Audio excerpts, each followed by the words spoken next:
पटना का 10 circular road Rabri आवास जो है अब खाली होने वाला है, क्योंकि भवन निर्माण विभाग ने जो है दूसरा आवास राबड़ी देवी को आवंटित कर दिया 39 हार्डिंग रोड। सर, अब तो बंगला खाली करना पड़ेगा राबड़ी देवी को। लेकिन ऐसा है ना कि उर्दू में एक दो लाइन का शेर है कि इब्तदाए इस खैर होता है क्या, आगे आगे देखिए होता है क्या। ठीक है, तो कभी भी सरकार सरकार है, सरकार का नजरिया सब पे बराबर का है, बड़ा का भी, छोटा का भी, नियम का भी, कायदा का भी, सबके लिए बराबर का है। ठीक है, अब 20 साल से उस मकान में श्रीमती राबड़ी देवी जी एज ए पूर्व मुख्यमंत्री और एज ए नेता विरोधी दल बिहार विधान परिषद के थी, तो कोई खतरा नहीं हुआ, कोई दिक्कत नहीं हुई। आज दिक्कत हो रही है। तो आज जो आप कर रहे हैं जो भी, तो इसको कहते हैं, वो सोचते हैं कि ये करेंगे तो वो डिमोरलाइज हो जाएंगे। ठीक है, टारगेट पॉलिटिक्स करना।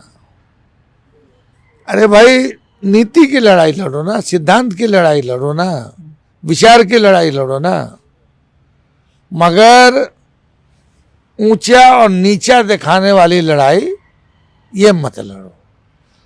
मैं जहां तक व्यक्तिगत समझ रहा हूं कि हमारे माननीय मुख्यमंत्री जी के नॉलेज में ये बातें संभवतः नहीं आई होंगी, और अगर आई होंगी भी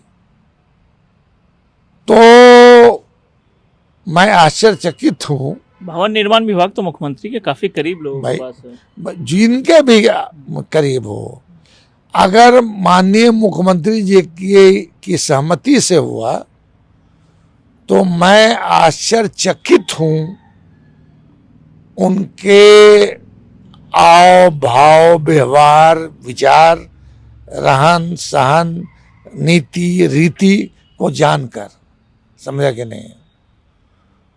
और हम लोग एक साथ काम किए हैं, हमसे सीनियर भी रहे छात्र आंदोलन में। समझा कि नहीं? मगर हम लोग सब लोग जननायक कर्पूरी ठाकुर जी के शिष्य रहे हैं। समझा कि नहीं?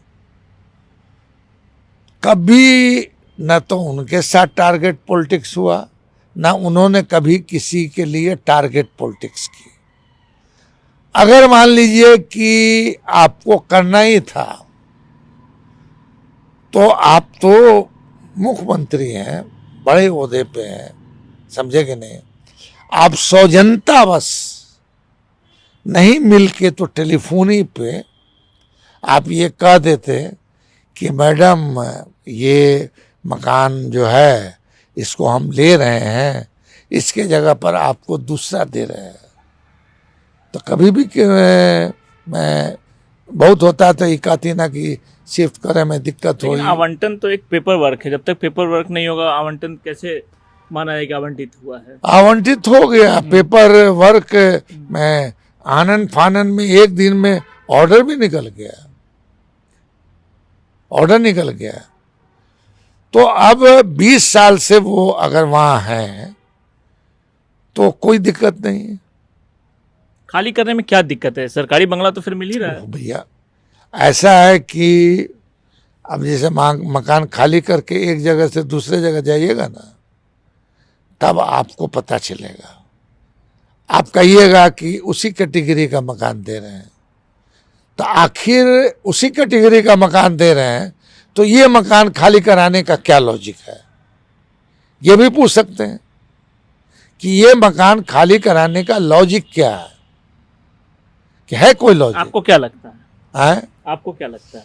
मुझको लगता है कि संभवतः मुख्यमंत्री के नॉलेज से या उनकी सहमति से ये कार्य नहीं हुआ है, और जिन लोगों ने खरखाई में किया होगा वो सोचे होंगे कि साहब हम जो है डिमोरलाइज कर देंगे।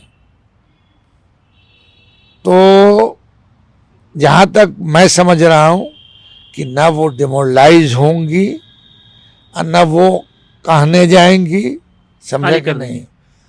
भाई खाली करना होगा तो अपने मकान में चली जाएंगी, एक ही बार अपने मकान में चले जाएंगे, यानी सरकारी बंगला में ना जाकर अपना अपने मकान में चली जाएंगे। जो महुआ बाग में बन रहा है हाँ, वहीं जाएंगी। हमको लगता है सरकारी बंगला नहीं लेंगी। भैया अब ये तो उनका मामला है, हमको तो लगता है कि जब जिस ढंग से उन्होंने एक सरकारी मकान को खाली करा करके दूसरा सरकारी मकान दिया जा रहा है, तो दूसरा सरकारी मकान में जाने का कोई लॉजिक नहीं है। तब अगर कंपल्सन है सरकार का इस मकान को लेने का, तो उनको अपने मकान में ही चले जाना चाहिए। चलिए, तो उनको अपने मकान में चले जाना चाहिए। अब्दुल बारी सिद्दीकी ने कहा कि अगर खाली करना ही है तो अपने मकान में वो जा सकती हैं। अब देखने वाली बात होगी कि राबड़ी देवी क्या फैसला लेती हैं। सुजीत कुमार, बिहार तक पटना।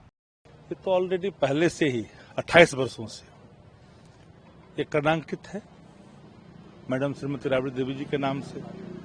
बिहार के पूर्व मुख्यमंत्री हैं और अभी नेता प्रतिपक्ष भी है विधान परिषद के अंदर। कलंकित आवास को किस नियम के तहत इन्होंने बदला है, ये अपने आप में आश्चर्य की बात है। ये राजनीतिक शुचिता यहाँ तो भंग होता दिखता है। और ऐसे भी सब लोग को पता है कि जो पूर्व मुख्यमंत्री होते हैं और वो सदन के सदस्य होते हैं तो उन्हें उच्च मानक का ऐसे भी आवंटित होता है, और जो आवंटित रहता है और लगातार वो सदस्य रहते हैं तो उनके आवास, उनके नाम जो आवंटन होता है उसको रद्द भी नहीं किया जाता है। आप दिल्ली में देख लीजिए, एक से एक लोग जो लगातार सांसद हैं, पूर्व मुख्यमंत्री रहे, उनके आवास कभी रद्द नहीं होते। लेकिन लग रहा है कि भारतीय जनता पार्टी की दखल कुछ ज्यादा बढ़ गई है और सत्ता की बागडोर जिनके हाथों में है वो नाम के हैं, और जिनके पास ये विभाग है वो तो मंजे हुए हैं लोगों में से गिने जाते हैं। फिर भी इस तरह का जो निर्णय है आश्चर्य में डालता है। आगे क्या आप लोग कीजिएगा, क्या स्टैंड है? हमारा स्टैंड क्या, हमारा तो स्टैंड पहले से ही आप जानते हैं कि हम कभी भी राजनीतिक शुचिता भंग नहीं करते। याद होगा आपको कि इसके पहले प्रेम कुमार जी जो जिस आवास में अभी हैं, वो मंत्री नहीं भी थे तो भी उनके आवास खाली नहीं किए गए थे, विभाग रहने के बावजूद भी। जो आप देख सकते हैं कि जो विधानसभा अध्यक्ष जो अभी थे कुछ दिन पहले, तो उनका भी जो 2 देश रत्न मार्ग में जो था, उनके भी विधायक भी थे तो भी खाली नहीं कराया गया था।